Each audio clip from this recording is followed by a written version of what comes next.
Assalamu alaikum, it's Samaya. I'm back. So after cooking for my son, I'm gonna carry on kind of where I left off, which I can't remember where that was, but hey, alhamdulillah, inshallah, we'll get there. So I've decided to get on a Muslim marriage site and try and find a potential spouse. At first, my initial thoughts was about cultural aspects of looking for a spouse, and between being a revert and somebody that has been born Muslim. But inshallah, Allah knows best, and I will be rightly guided towards the right choice and the right spouse. So after being on there, my first initial thoughts is I got quite a bit of interest through messages through different brothers. I won't say, I'll mention their names, which I can't remember anyway. Alhamdulillah. So it's been quite of a challenging experience. I mean, getting people's point of views, what people want, and a lot of I've come across the word, no matter how we as Muslims we perceive the word and how we are and how we understand the meaning behind the word, but a lot of brothers seem to mention the word submissive, and straight off to a sister it comes across as controlling. Brothers, it comes off straight up controlling.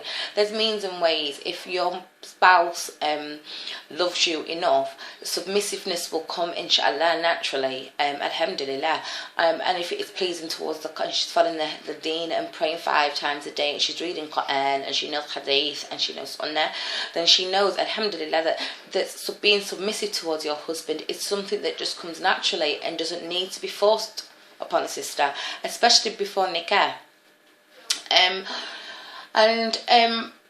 So that was one of my initial kind of, straight up, I want a submissive wife. She must be submissive. Capital letters, submissive. It comes across controlling, and not in the right context as it is meaning it is them. Another one is, as a Muslim sister, I want to prefer haya, my shyness and bashfulness, and I want to preserve my honour. And find a lot of brothers asking to see my hair before nikah. This is right, this is wrong. This is absolutely not allowed in Islam. If I was to take off my hijab to every man that was potentially interested in me, then I might as well not wear hijab, because I may not be your wife, but I am potentially somebody else's wife. So alhamdulillah, I have to preserve my honour, if not for myself right now, and for my future husband, and for the sake of Allah subhanahu wa ta'ala, and to guard myself from sin. And so these are just the main few points that have been kind of a niggling kind of, should I say, aspect of it. But alhamdulillah, my search is going okay. I met with a brother this week who was, mashallah, is a very, very nice brother. We spoke for a good 5 hours, and we got on very, very well. He and the aspect of age came up, because I'm a little bit older than him, and it just seems to be as much we do get on. So inshallah, we will see how that progresses and where that leads to. I just want to take it back to the deen and to Islam and say that you have to have the correct intentions when you are getting married. You have to want to do this for the sake of Allah. You have to want to do it for completing the half of your deen. You don't want to have to do it for reasons such as leaving the marital home, not leaving the marital home, but leaving the home of your parents, to get away from parents, get away from sibling rivalry, to get away from parents that you may not be getting on with at the time.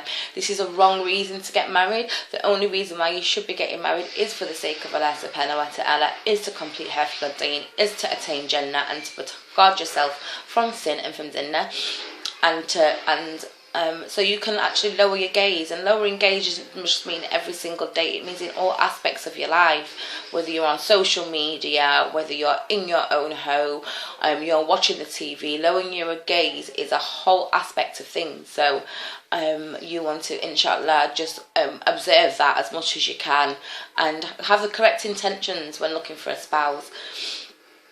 Over the years, we'll not get into much detail, but I have been married before, and it didn't work out for a lot of reasons, and one was for the cultural aspects of it.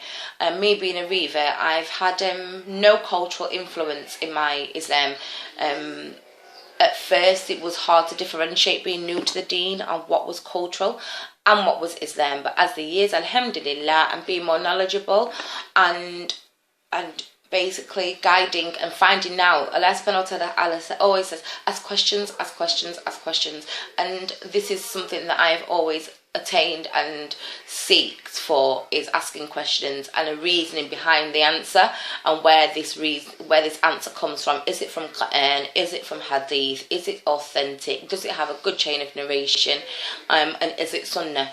These are the things I first check before taking on new information, and this goes for in marriage and taking off hijab before you even have nikah, which is something new to me that I've never heard of. But alhamdulillah, as being a Muslim, I learn something new as the years goes on. So Jazakallah khairan, everybody, for listening, and we will wait for the next new update. And inshallah, I will see you all soon. Assalamu alaikum wa rahmatullahi wa barakatuh.